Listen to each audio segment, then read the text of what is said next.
नमस्कार प्यारे दोस्तों, आप सुन रहे daily current affairs update Hindi भाषा का यह कार्यक्रम। मैं आरजे उद्धव आप सभी का आज के कार्यक्रम में तहे दिल से स्वागत करता हूँ। चलिए बिना देरी किए हुए बढ़ते हैं आज के daily current affairs update Hindi भाषा के कार्यक्रम की ओर। आज की पहली अपडेट है महत्वपूर्ण दिन के बारे में। अंतर्राष्ट्रीय कृषि दिवस 20 मार्च को मनाया गया। हर साल 20 मार्च को संयुक्त राष्ट्र अंतर्राष्ट्रीय कृषि दिवस मनाता है।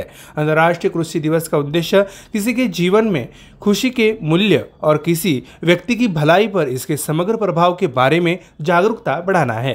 12 जुलाई 2012 को संयुक्त राष्ट्र महासभा ने 20 मार्च को अंतर्राष्ट्रीय कृषि दिवस के रूप में घोषित किया, जिसमें दुनिया भर के लोगों के जीवन में सामान्य उद्देश्यों और महत्वाकांक्षाओं के रूप में खुशी और कल्याण के महत्व को मान्यता दी गई।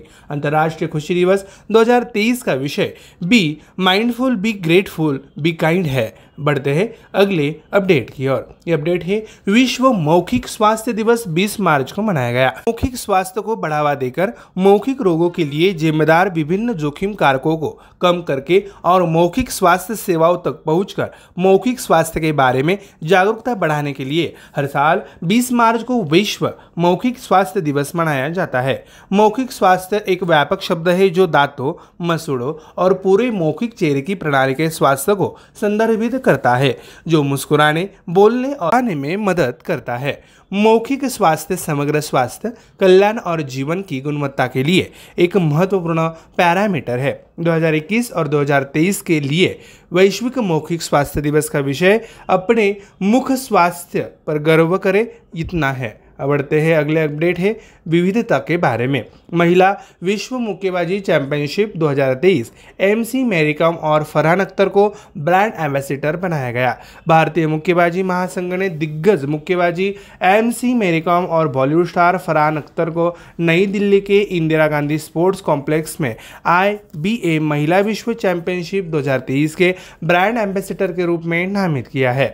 भारतीय मुक्केबाजी महासंघ के अध्यक्ष अजय सिंह ने कहा, हम महिंद्रा ऑटोमोटिव का अपने प्रमुख प्रायोजक के रूप में स्वागत करते हुए खुश है। IBA महिला विश्व मुक्केबाजी चैंपियनशिप के ब्रांड एम्बेसडर के रूप में मैरी कॉम और फरहान अख्तर की उपस्थिति मुक्केबाजी में महिलाओं की भागीदारी को प्रोत्साहित करने के हमारे मिशन में बहुत मूल्य जोड़ेगी। अगली अपडेट योजनाओं के बारे में। नागपुर महानगर पालिका। नागपुर महाराष्ट्र में भिखारी मुक्त शहर नामक एक नई पहल शुरू की गई। महाराष्ट्र के नागपुर में भिखारी मुक्त शहर नामक एक नई पहल शुरू की गई है। नागपुर शहर के पुलिस आयुक्त अमितेश कुमार ने कहा कि वे इसे सख्ती से लागू करेंगे और सार्वजनिक स्थानों पर भीख मांगने की अनुमति नहीं दी जाएगी। यह नागपुर सिटी पुलिस और नागपुर नगर निगम के सामाजिक कल्याण विभाग का संयुक्त उद्यम है। एनएमसी ने अपने स्वामित्व वाले आश्रय में बेघर लोगों को समायोजित करने के लिए विशेष व्यवस्था की है। नगर निकाय ने पुलिस अभियान में पकड़े गए भिखारियों को अपने आश्रय गृह में स्थानांतरित करने के लिए एक बस और एक एम्बुलेंस तैयार रखी है। अगली अपडेट है नियुक्ति के बारे में। LIC ने तबलेश पांडे और M जगन्नाथ को नया MD नियुक्त किया। भारतीय जीवन बीमा निगम LIC ने M जगन्नाथ और तबलेश पांडे को प्रबंध निदेशक के रूप में पदोन्नत किया है, क्योंकि पूर्व MD सिद्धार्थ मोहंती को 3 महीने की अवधि के लिए अंतरिम अध्यक्ष के रूप में नियुक्त किया गया था। पांडे, जो वर्तमान में एक कार्यकारी निदेशक है, 1 अप्रैल 2023 से BC पटनायक की जगह लेंगे, जबकि जगन्नाथ तुरंत प्रभावी रूप से कार्यभार संभालेंगे। जगन्नाथ इससे पहले दक्षिण मध्य क्षेत्र हैदराबाद के जोन मैनेजर प्रभारी थे, जिसमें तेलंगाना, आंध्र प्रदेश और कर्नाटक भी शामिल है। अगली अपडेट है निधन के बारे में। दिग्गज अभिनेता समीर साखर का 71 साल की उम्र में निधन हो गया। नुक्कड़ जैसे टीवी शो में अपनी भूमिकाओं के लिए जाने वाले अनुभवी भारतीय अभिनेता समीर खाकर का 15 मार्च को निधन हो गया है। वह 71 वर्ष के थे।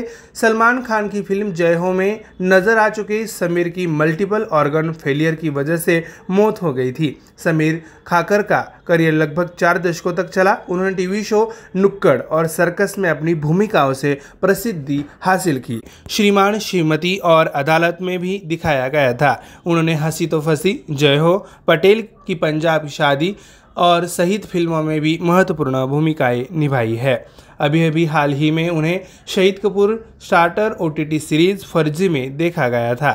अगली अपडेट है अंतर्राष्ट्रीय के बारे में। डेनमार्क CO2 आयात करने और इसे समुद्र के नीचे दफनाने वाला पहला देश बना।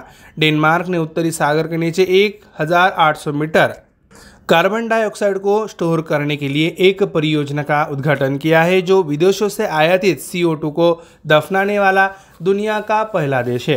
CO2 दफनाने का स्थान जहां वातावरण के आगे गर्म होने से रोकने के लिए कार्बन इंजेक्ट किया जाता है, एक परित्यक्त तेल क्षेत्र की साइट पर है। ब्रिटिश रासायनिक दिग्गज इनियोस और जर्मन तेल कंपनी विंटरशील डिया के नेतृत्व में ग्रीनसैंड परियोजना में 2023 तक प्रतिवर्ष 8 मिलियन टन CO2 स्टोर करने की उम्मीद है। दिसंबर में इसे अपने पायलट चरण को शुरू करने के लिए एक ऑपरेटिंग परमिट मिला। अगली अपडेट है अर्थव्यवस्था के बारे में। CCI ने रिलायंस की 2850 करोड़ रुपए के मेट्रो लोकल बिजनेस के अधिग्रहण की मंजूरी दी।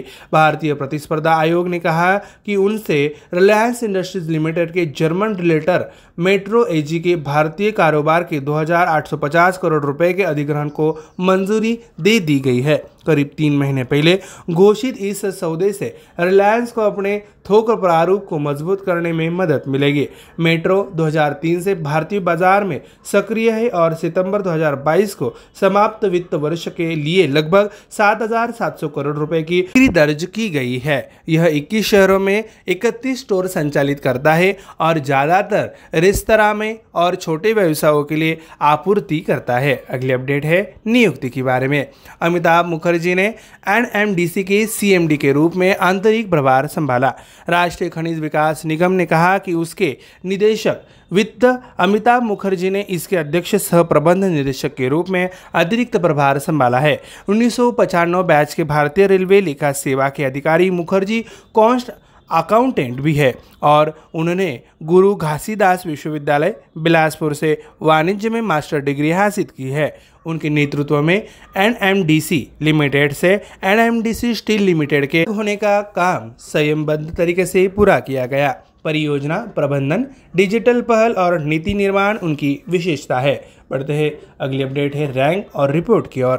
भारत दुनिया का 8वां सबसे प्रदूषित देश स्विस फर्म IQ एयर की रिपोर्ट में कहा गया। स्विस फर्म IQ एयर ने वर्ल्ड एयर इक्वालिटी रिपोर्ट जारी की है, जिसमें कहा गया है कि भारत 2022 में दुनिया का 8वां सबसे प्रदूषित देश है, जो पिछले साल 5वें स्थान से नीचे है। आंकड़ों के अनुसार सबसे प्रदूषित भारतीय शहरों में PM 2.5 का स्तर 53.3 है। दुनिया के सबसे प्रदूषित शहर की रैंकिंग में 2 भारतीय शहर है। भिवाड़ी दिल्ली के बाहरी इलाके में, जिसके प्रदूषण का स्तर 52.7 था और दिल्ली 92.6 पर करीब थी।